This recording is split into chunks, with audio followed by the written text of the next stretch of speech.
You need to know first who you are, what you stand for, what your product does, the problem it solves, the audience it solves it to, and what ecosystem you operate in. And then once you understand yourself, then AI is kind of icing, right? Then you can expand on the research and sort of really dive deeper into all of those introspective questions. It's also helpful to know what you don't like, because then you can also share with your designer, hey, don't do this. When we're designing, there's a period of sort of marination. Our job as designers and as marketers and as business owners is to distill. So it's a crowded marketplace. What's bringing in the money? What has the highest visibility right now? And double down on that. Strike that balance of being different, but not overcomplicated. Do your brand elements really reflect your mission, your values, your personality? You need to be consistent across touch points, but you need to be consistent even within one touch point. Welcome to the Growth by Creativity podcast, where we discuss the art of captivating storytelling, compelling design, and imaginative communication strategies through interviews and case studies with creative experts. Hope you enjoy and subscribe. Explaining the importance of design, your visual identity is not a scientific thing, right? It's a lot about emotions and feelings and expectations. So to the extent possible, I've tried to add frameworks, but obviously there's still room for some nebulous concepts, but I've tried my best. So in terms of what I'd like to cover today, I've tried to sort of really distill it. I know your time is valuable, but I think these 5 sort of core topics would be of great benefit to you guys, especially if this is a relatively new topic for you. So first and foremost, just briefly touch on what is visual identity. So we'll touch on, what it is, what makes visual identity good, right? Because especially if you're not a designer, it can be a little bit sort of, okay, how do I give feedback? What is this? How do I know what they're giving me is good? So I'm going to give you some tips on, what to watch out for. And again, to make it as objective as possible within something that's nebulous. Then the third point is how to get started with little money. Some of you are just starting out, so obviously budget is a top concern, yet it is an important thing. So how do you get this important thing started with little money? I have some ideas and I'm really excited to share those with you guys. And then the fourth step is once you're in a place, or maybe you're an established business and you're like, okay, I'm ready to get professional and really elevate my look and feel. Like, what are your design options? Because there is a wide spectrum once you decide to have design help. There's lower end options, there's higher end, and figuring out what's the best option for you is something that you have to think about. And then lastly, obviously, big topic, how to use AI and visual identity. Is there a place for AI? There is a place, that's the short answer, but we'll touch into a couple of prompts and just words of caution in terms of what it is that you can extract and how to use it, and then what you do with the AI output. Visual identity is the visual aspect of your brand. So typically when we think of a brand, we think of a logo. That's technically not accurate. Brand is a lot more, and I have hopefully an easy diagram to convey the message there. But when it comes to visual identity, it's all the visual elements that help your brand be visually recognizable, right? It's your logo, it's your color palette, it's your typography, right? And then the imagery, both any iconography you have, any imagery, any special filter you might use, for example. You can get really into the weeds of like imagery and type. There's so many things within this, but the core concepts are, logo, color, typography, imagery, and how to use this combination to really help your ideal target market recognize you quickly. So why is brand identity important for business growth? Now, the big ones are it differentiates you from your competitors. How do you make yourself different from the vast volume of options? Because at the end of the day, it doesn't matter what business you have, for sure you're going to have a lot of competitors. So how do you make it visually different so that you can stand out? It shapes first impressions, right? Whether we like it or not, we do judge a book by its cover. Similarly to the cocktail party, it's like, oh, yes, no, this person I'll talk to, yes, no.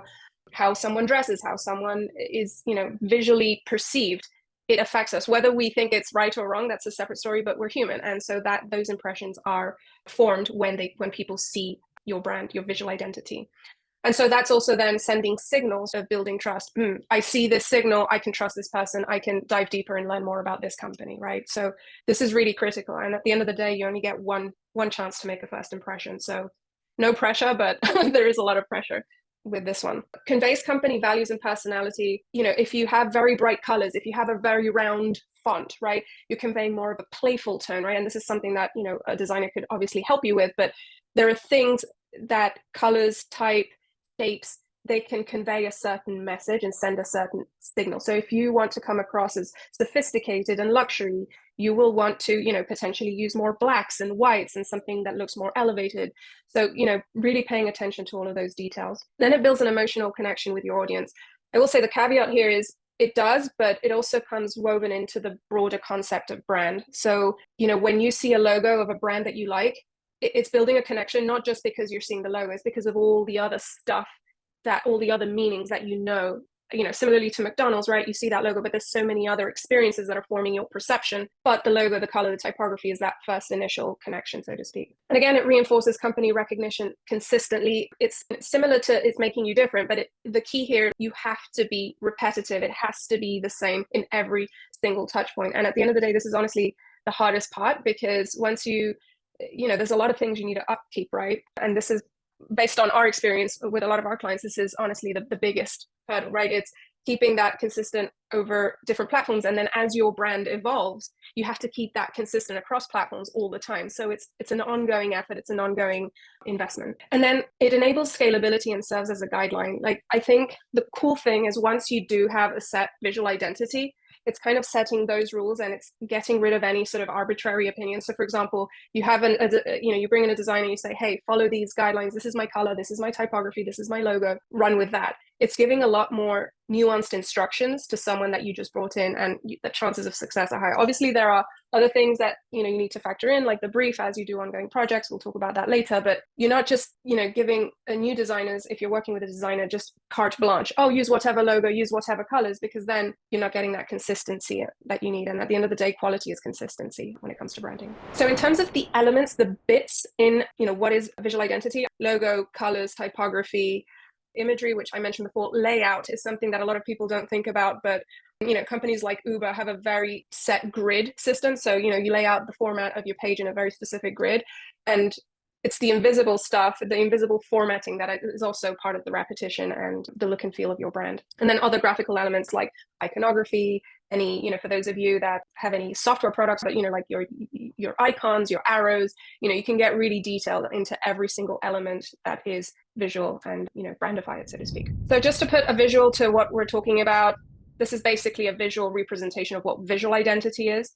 See, they choose their font. This is the color, the logo. This is how they use the logo. And so back to that layout, for example, you see the spacing, the white space that you have here. This is a very specific layout that they have. And I want to assume that they'll probably carry this layout on their website, on their business cards, should they have any, et cetera, et cetera. So this is the power of using those 6 elements consistently across touch points is just making your brand very, very strong in terms of visual recognition. Branding is not marketing. Another sort of spin to this would be, I view branding more as an introspective activity. It's really figuring out, who am I? What problem am I solving, or is my business solving, and for whom? It's really kind of asking those introspective questions, right? And really just figuring out who you are as a company. And then marketing is communicating this, who you are, to your ideal customer. And so the design aspect of this is, when you're talking about branding, the visual sort of output is visual identity design, which is what we're talking about today.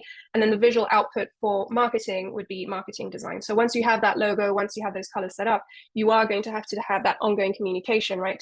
To convey to ideal customers what it is that you do, and how you can solve their problem through a series of ongoing communications. So those are 2 distinct types of design. There are several ways that you can group brand elements together, and they can be more or less detailed. Style guides are, just imagine it's like a playbook for all of your visual elements, right? So it's what typography you're using, your color, your logo usage, like it's very specific to the visual identity aspect. Then you have a brand book, right? And then this includes all of those visual aspects, but really also includes your mission, your vision, your values. And then you have brand guidelines. This is similar to a brand book, but it goes the extra mile, and it says, hey, this is how you use the logo. You must place it in the bottom right-hand corner at this distance. This is how you use photos. You can't use it in this context, but you can use it in that context. For example, I had a client say, we don't use direct face-to-camera photos when we use this text. I mean, it was highly specific. So it's not just, okay, what are our brand elements, but how you use all of those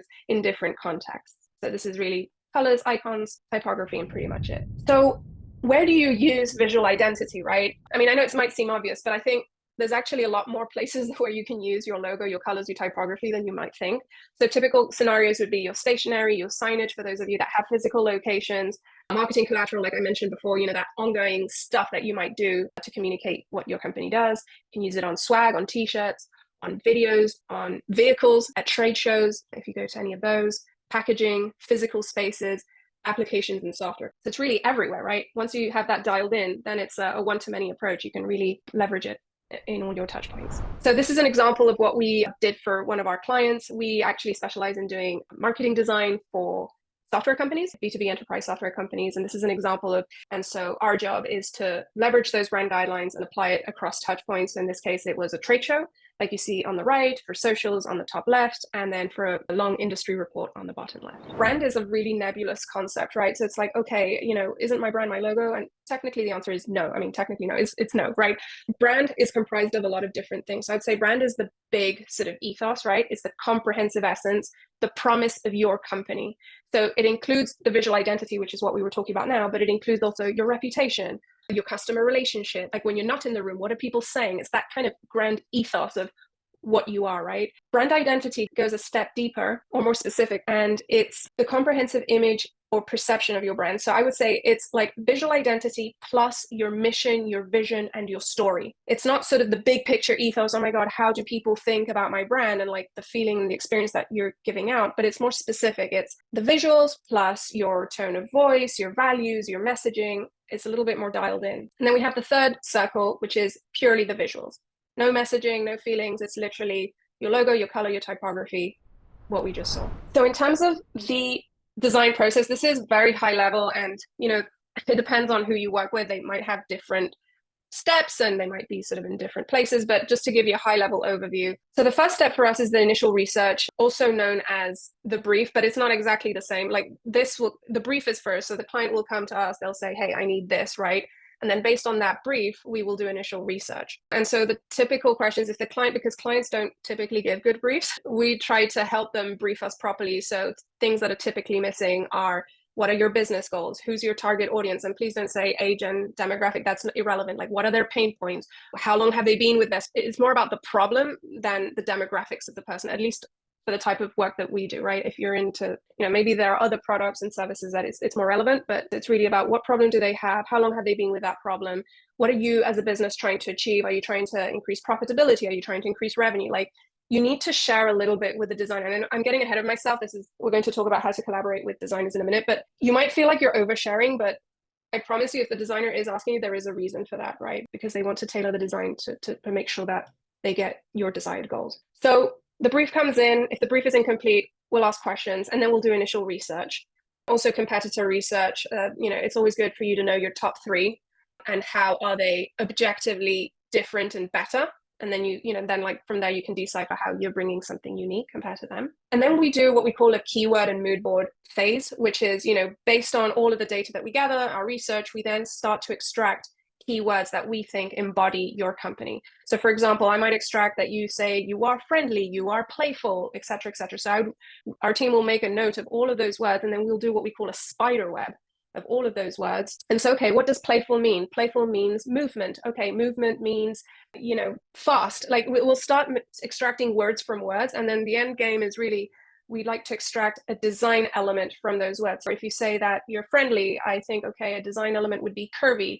Curvy could be curvy typography. And so really trying to make it as scientific as possible and a reason of being, as opposed to me saying, well, hey, I think you should use a round typeface because I say so. No, that wouldn't be accurate. It'd be like, this is the reason how we got to this type.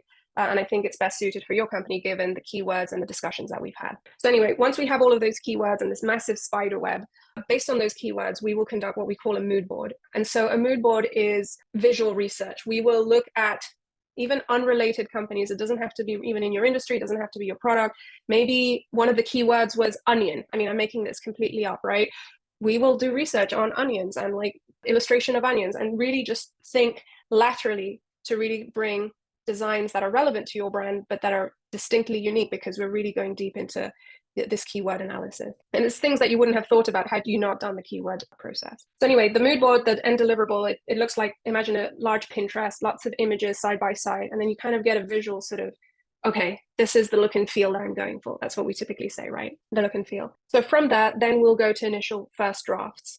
And here there are parts where you can leverage AI. I'll talk about that towards the end. It's not something that you're going to get a final output from, but it's maybe a great way for you as a non-designer to communicate what you want to a designer, because a big challenge transmitting like your vision to the designer, like you're having a hard time. Sometimes the problem is that you're not using the right words. You don't speak the same language. You might want the same thing, but you're just not finding the right vocabulary. So AI can do a great job at sort of bridging that gap. And I'll talk about that a little bit later. Anyway, so you should expect a couple of first drafts. I prefer many and not too fleshed out. This is my personal preference. I'd rather our clients have many options, less fleshed out, and then they point us in the direction that they're leaning towards, and then we'll sort of double down on the options that they selected, and then we further and further finesse. I'd rather show progress sooner rather than later to put people at ease. But again, this is our design process at Gallery Design Studio. We're very iterative, given that our target audience are software companies, and that's also how they work. So they're very familiar with this process. But anyways, hence the looping circle here. This is like, okay, you give a first draft, you guys give the feedback, and then we incorporate feedback, and then it's kind of like an ever-evolving loop until, okay, client says, yes, I'm good, this is great, let's move forward with this, and then we can do final export. So a big question is, okay, this is all great, but how do I know that, this is good? How do I know my visual identity is good? And, there's a long list, but at the end of the day, I think if I had to sum this up into one sentence is, ask your ideal customers, right? Is this landing the way, or your current customers, like, am I conveying myself in a way that's accurate to you? I would actually, if you have a good relationship with your customers, I think that's a good place to start. So at the end of the day, you want to make sure that you're being represented in the best way possible to the people you care about, that niche, right? You don't want to please everybody. You don't want to be perceived great for everybody, just the specific audience that you're trying to attract. To give you a fuller and broader list, what makes it good? I think we touched on this before, but it's worth repeating because it's literally the common theme on visual identity. It's consistency. Are you using cohesive elements across all platforms?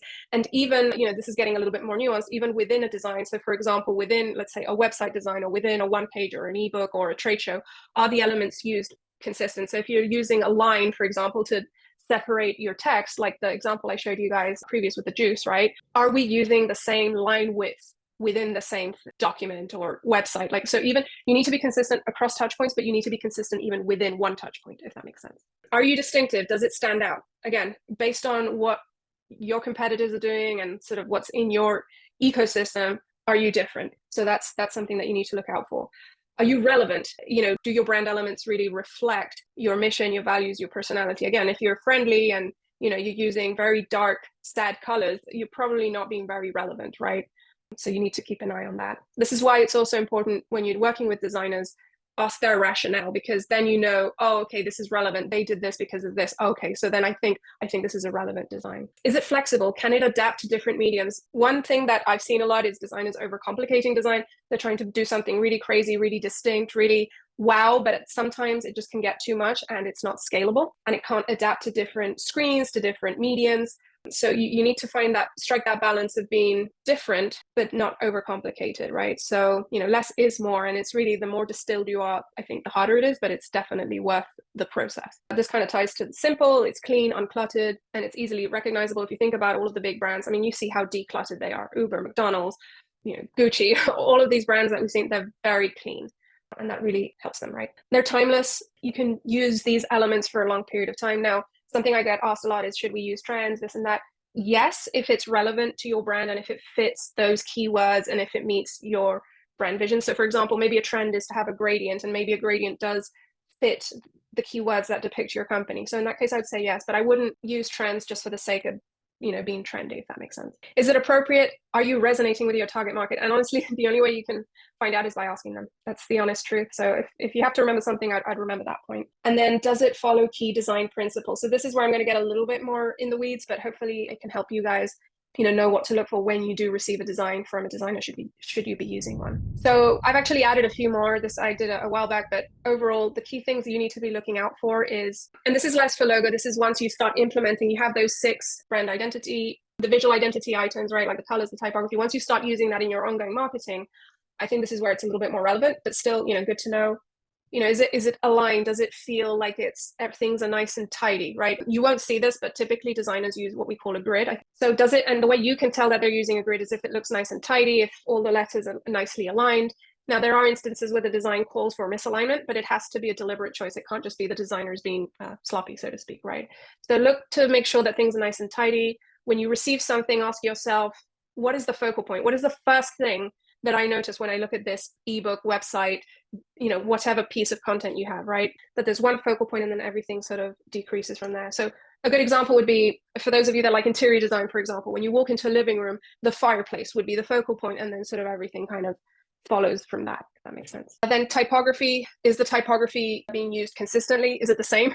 That would be an easy one to catch, right? But then Are they using it? Are all the titles the same size? Is all what we call the body copy the same size? You want to look out for that consistency, right? And then the rest is a little bit more technical, but framing, how are your designers using the images that they're using? Does it make sense for your audience? Is it being consistent across touch points? Balance, does it look balanced when you're looking at it at a little bit of a distance? Typically, like when you go to an art gallery, you look at a painting at a distance to see if the overall composition is working. So you need to feel like that's working. Again, this one is a little bit more nebulous, but yeah, it's interesting to watch out for that. And you can even ask your designer, like, do you think this is balanced? Maybe if you don't know how to look for this, maybe you can ask them, hey, are you following design principles? Can you explain to me one by one, like what you're doing here? That's also another way of getting around this. And then simplification and repetition. So here's some visual identity examples. I tried to pick some brands that we all know. Patagonia, so image, look and feel, has a slight sort of bluish filter, I'd say. This is how they use their logo. They don't mess around with the logo. They don't put, they always keep it horizontal. These are their colors. These are their icons, right? So they have a distinct look and feel for their icons, for their imagery, for their color. McDonald's, their colors, their typography, it's consistent. All of their headers are the same size. And they have their subheaders, their body copy. Also, they have a grid going on that they use consistently. Again, this might be a little bit harder to see, but they do have a very specific layout that they're using. Here you have Spotify, the colors, the logo. This is how you can use the logo. Maybe you can only use white logo against these colors. I don't know, but potentially, you could start setting those rules, their iconography. Here's Glossier. Again, different variations of the logo, their Pantone color, image treatment, more playful, more human to human, right? So it's a little bit of a different vibe than Patagonia, which is more cinematic and dramatic and open space, right? Very distinct. Uber.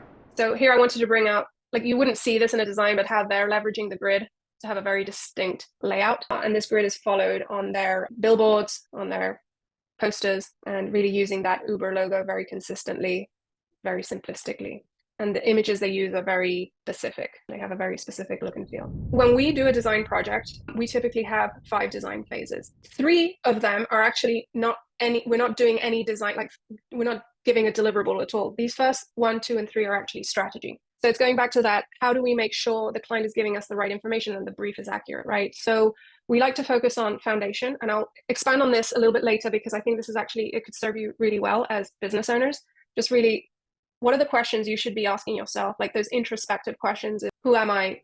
These very key questions that you're going to need to answer for when you do bring in a designer. So we like to do foundational work, determine our high leverage touch points, because as a business owner, you have a lot of things to do and you'll be like, well, I need to have design everywhere and all these touch points and everything, you want to boil the ocean. Unfortunately, you don't have those resources, right? So you need to prioritize. So how do you prioritize what needs to get done first, for your visual identity and marketing collateral, right? What needs to get done first so that you can move the needle for your business and then progressively build upon and do all the touch points over time. Then this kind of goes tied to phase 2 planning. That is literally just a priority list. Okay, these are all the things that need to get done. What are the top 3 things we need to do in the next 12 weeks, for example? And then you actually do the thing. So this is actually where we design the trade show, we design the ebook, the video, whatever it is. And then the 5th phase is iteration and upkeep. Just because you do it, it doesn't mean that it stays like that forever, because your company is going to evolve over time.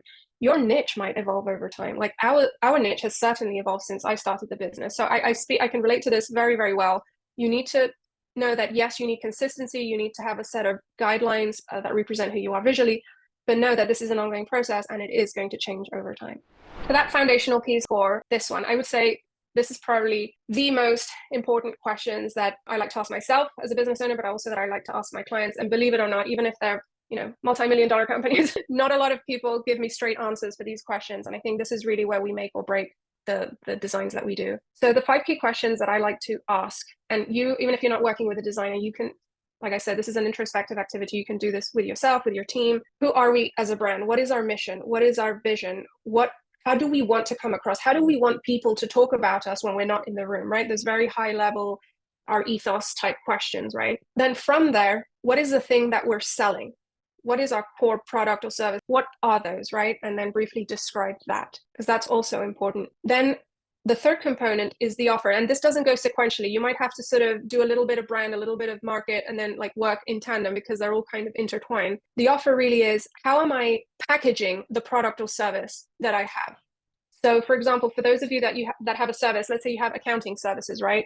It's not just that you do the bookkeeping, but You have support 24/7. You offer a monthly webinar. Like, what are all the perks that come in the offer? Like, how are you packaging your product so that it's more appealing? And then you have the buyer. Who is that target audience? Who are you trying to sell? And then what is your market? What is that broader ecosystem? Like, who else is in this environment that you're operating? What other competitors are there? What industry associations are there? Like, kind of have a broad, holistic understanding of everything that's going on. And even if this might seem like too much information, all of this is really important that you give to your designer should you engage with one, because then they know how you're operating in context. They know about you, they know where who you're serving, and it's kind of a nice package that you can give them. And you can have a more extensive one for yourself and give a sort of an abbreviated version for the designer. That's okay, but you do need to give them context. So phase 2 is what we call the growth engine. Just to backtrack real quick. Okay, so you have the foundation, you ask these introspective questions of, sort of the purpose of your existence.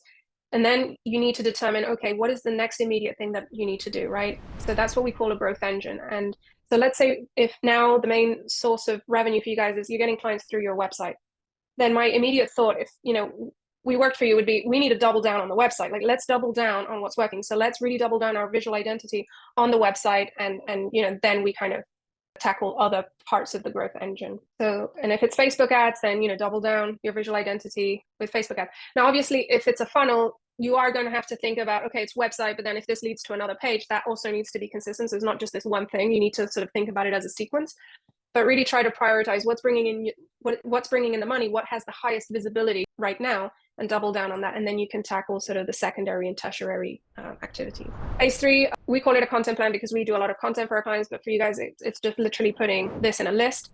We like to divide things by quarter. Okay, in Q1, we're going to tackle these 3 things. These are our top priorities, and this can be changing over time. This is a spreadsheet, so we like to keep it loose because everything changes very quickly, but we always like to have our top 3 priorities for the quarter, so we know exactly what we're working on. Production is just a fancy term for actually getting the stuff done, the trade show, the website, the packaging. So yeah, just figure out what you want to do yourself, and if you want to hire someone. If you're doing it alone, set time limits. I wouldn't have like discretionary time, like say, okay, every day I'm going to spend 2 hours learning this new skill, because it is a new skill you're going to have to learn.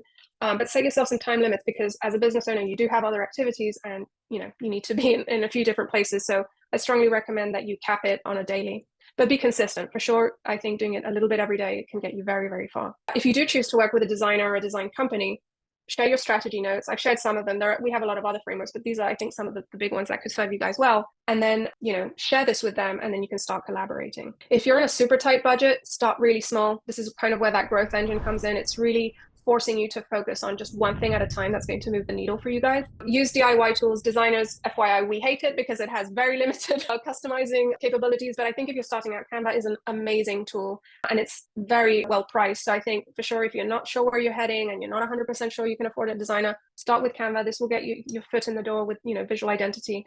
And then as you progress, as your business grows, then you can go into more sort of sophisticated design services. You can barter your services. You can say, hey, if you know a designer, I'll do this. I'll do your bookkeeping if you do my logo. I've done that many times, especially when I was starting out.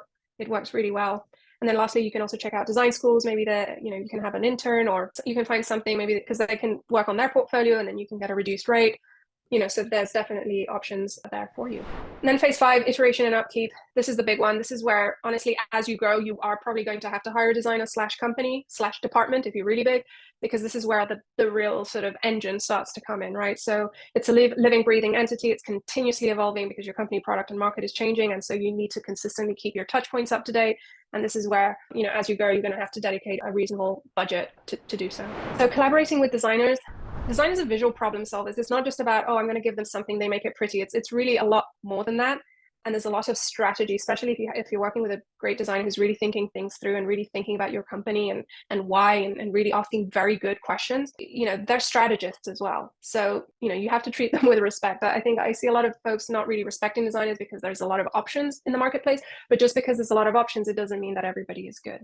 So finding a good designer is hard, but when you do find one, be sure to respect them because they have a lot to bring, and they will see your business in a way that you don't see it. They'll think about it from a different lens, which is only going to be beneficial for you guys. So essentially, really, their job is to take what's in your head and turn it into something tangible that you can see, right? And we're talking about visual identity today, so that can be logo, colors, set of content pieces so that you can promote your company. It's really extracting what's in your head and conveying that visually, and with, and if you have a copywriter, with the right messaging as well. It's important to be patient during the process. especially if you're engaging with someone new, the beginning is kind of like a plane taking off. It takes a lot of energy because you both have to learn about each other, right? It takes a hot minute. So don't expect immediate results. And like I mentioned in that sort of timeline, it's an iterative process. You're not going to have perfection in that first round. And just as a side note, it's the same with AI. Like you do a prompt, people can give you all the prompts in the world, but even if you ask it to do something, you still need to finesse it with more prompts and more prompts and more prompts. It's just the natural process of creation. So what your designer needs to do to increase your success is your designer needs to understand your business goal. If they're not asking about your business, be wary, because that's number one. They need to comprehend what they're designing and like why, right? They should be very communicative. It's not to say that you need to be calling them every day, because design work is very deep work. So a lot of clients tend to mix that up. Good communication doesn't mean high frequency. It just means, that you have full transparency of where they're at in the process. And this can be a quick Slack or a quick email. Hey, this is my progress. I expect to see a draft, 3 days from now. So that's the kind of communication that I would expect from a designer. I just like progress check-ins, right? Giving me updates, not that I pay them money and then they disappear into the abyss, right? That's not good. So you want to make sure that they have the right communication skills, but again, you're leaving them enough time to do the deep work and not hover over them. They provide practical, usable designs. I mentioned this before. A lot of designers will want to impress you, and this is an amazing thing that I found the design community has. Just sometimes they go a little bit overboard and you have to dial it back. So just when they provide something, just ensure, say, okay, hey, how would this look on a mobile device if it's a website? How will this look on my packaging? How will this look? Just ask them to provide mock-ups of different variations of where this could be used, so that this helps them simplify their design. They need to be flexible and iterative. Business needs change all the time. They need to be okay with you changing your mind, and not all designers are okay with this. Some are very set, some are very flexible, but you need to make sure that you find the right designer, also from a cultural perspective and from a mindset perspective, that they align with you. In our case, for example, at Gallery Design Studio, our designers need to be very flexible. Technology is changing every day. They need to be able to pivot. Maybe we do an entire booth design that needs to be changed within a 24-hour turnaround. Do all companies need a design like that? Probably not. But given our ICP, our ideal customer, I do need to have that kind of mindset in my designers, right? Reasoning for every element, right? Like, hey, why did you choose this image? Why did you choose these colors? Why did you choose? So really ask those questions to your design to make sure that it's not just for the sake of making it pretty. This is the key, right? We're doing design. Design and art are two different things. Design is made to fulfill a specific function. And in our case, it's really to drive business growth, right? So you need to really ensure that they're giving you a reason. Even if you really like the design, just do your due diligence and ask why. Why did you do this? And if you like the answer, that's great. And then consistency across assets and within an asset. I mentioned this before, but this is so key. I see this a lot even now. It's just make sure in the same website, typography is consistent, line weight is consistent, icons are consistent, and then across touch points. Biggest mistakes clients make: lack of clarity. The brief is not fully baked. You're not giving them the why. You're not giving them the context. That illustration I showed you guys with brand product. Some people don't even explain the product they're selling. You need to explain what it is, how you're making money, because otherwise how is the designer going to do a good job? So it's better to overshare, especially in the beginning, so that they can get a sense of what you're trying to do. And then maybe you can dial it back as you progress, and then you can start filtering what information to give them. But for sure, give them a broader context. Over managing designers. This is a tough one, because I speak to a lot of clients. It's like, well, yeah, we have brand guidelines, and some of the brand guidelines are very, very prescriptive. And you want to find a balance between giving them the guidelines, following the rules, but also giving them enough space to explore and expand, right? Because then that's really where you get the most out of a designer. They can come up with concepts. Maybe they can explain what you do in a way that you hadn't thought about. That's revolutionary, So really, this one, I don't have like a scientific way of doing it, but just be careful that, yes, give them the context, give them the brand guideline, but give them space. And something that we like to do at Gallery Design Studio, this is from the back end, we like to do two types of design. One that follows the brief, and one that's completely audacious and crazy and really pushing boundaries. So that's maybe a good way to, to get the best of both worlds, that you can encourage your designers. You're like, hey, do a more conservative option, but I'm happy to also see what you would do, with less rules. So that could be a great way of getting more from your designers. Clients asking to add more to the designs. Less is more. Clients tend to add too much copy, too many visuals. Again, going back to that focal point. What is the key message? Our job as designers and as marketers and as business owners is to distill. But it's a crowded marketplace. People don't have time. What is it that you need people to know instantly? So really try to avoid giving your designers too much copy, too much stuff to put on the design, because then you become cluttered. Choosing cost over quality. This will evolve over time, right? So when you're starting out, cost is the reality of business. You don't have cash flow. It makes sense. Use a Canva. Try to learn a new skill until you make enough revenue to really bring in the professionals. And then once you start bringing in professionals, maybe you can start with a freelancer, then a small agency, maybe then a bigger full service agency, right? So I think Who you choose will depend on your stage of revenue and, where you are at your business. But I wouldn't automatically default to, oh, let's just get the cheapest option, because you're going to pay the price for that. If you find someone that's a really good fit, they're probably going to be worth money, right? And good people, it's like paying, employees, right? The more incentive they have, the more they're going to want to do better work for you. So this is a tricky one, I know, for business owners because of the budget. But as you grow, try to have a budget for this, because this is an investment. This is not something that you're throwing money and you're having tangible assets in your company. And if you decide to sell your company, brand is one of the things that are looked when buyers are looking at you. Not designing with the future in mind. Again, this goes back to overcomplicating designs, or you're not able to use it in different things. Maybe your product evolves, and maybe if your design is too complicated, you can't retrofit it to the different sub products that you have. So again, less is more, and really think about your growth potential and how this design can work for you in the future. And then prioritizing visuals over copy. As much as I'm a visual person and designer, messaging is key. And this is where, if you work with just a freelance designer, you won't get the messaging part. If you work with an agency, you will. So this is where you need to prioritize what it is that you need. But yeah, your message is just as important. So key tips: know your audience and communicate this with your designer. Set clear goals with your designer and expectations. Like, what does success look like to you? Communicate that. Like, they're not mind readers. Unfortunately, we have not developed that capability. I mean, over time they will, but in the beginning, please over communicate, because you're going to get better results. Understand basic design principles like the ones I showed you before, and ask the designer, what design principles are you following if this is something you don't feel fully comfortable. Treat designers with respect, because what goes around comes around. If you're respectful to them, they will be respectful to you, and they will actually want to help you and see you grow. If you don't like something, be honest, be candid. But there's always a very nice way of, there's ways of saying things, and you say, look, this is not working. Can we try an alternate option? Just say what you need to say, but you can say it politely. We've had former clients scream at us and hang up the phone. Like, don't do that. It's just not going to be very productive. Provide concise and prompt feedback. That's something that we see a lot. And this doesn't seem like a big deal, but it's actually really disruptive to the design process, especially if you're working with a more iterative designer. Is if they're showing you a draft, give immediate response and feedback. Don't wait a month to then give them feedback, because then you're just losing momentum and you're wasting your money and time, honestly. Supply what's necessary on time. Again, if there's a competitor information you need to send, or if there are other logos that you like from other folks, or other branding elements, share that ASAP so that your designers can get to work and work as quickly as possible. And then if the designer is giving you a timeline, respect the timeline. For the most part, I think people, designers will want to please you and not make you wait too long.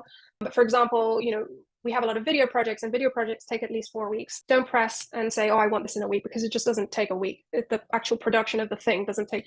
So respect the process. And also the reality is, when we're designing, there's a period of sort of marination. There needs to be a moment where we can just sit quiet and think and marinate on the designs. Maybe we do a draft, we walk away from the computer, we come in tomorrow and reanalyze, relook at the brief. So there's that moment of introspection that the designer needs. And so this is why they will provide you a timeline that might seem too long to you, but there's actually a reason of being. So something that one of our clients said: your work helped us have the confidence to pitch to bigger and better clients.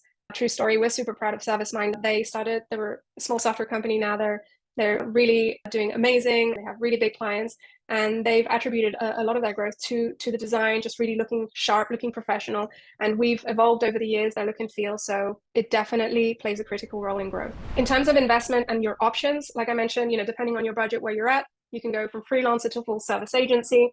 These are the typical options that you can have. So freelancer, I'm going to give you broad ranges because it really depends, but expect anywhere from $250 to $10,000 for a brand identity package. Then you can leverage online platforms, things like 99 Designs, Upwork, Fiverr. Again, they're all a bit different. I would say 99 Designs is a little bit more on the upper scale. Expect anywhere from $500 to a couple $1,000. A specialized agency, which is kind of the bucket we fall into. We're a boutique agency, and that can be anywhere from 5 to 20. And then you have a full service agency. So they might do not just your identity, but your promotion, your paid ads. They could do a bunch of services, a lot of different services all under one roof. And those typically are a little bit more expensive because they have all of these employees, to do all these different functions that businesses need. Okay, and now leveraging AI, the last part. The good news is you can leverage AI. We leverage AI all the time.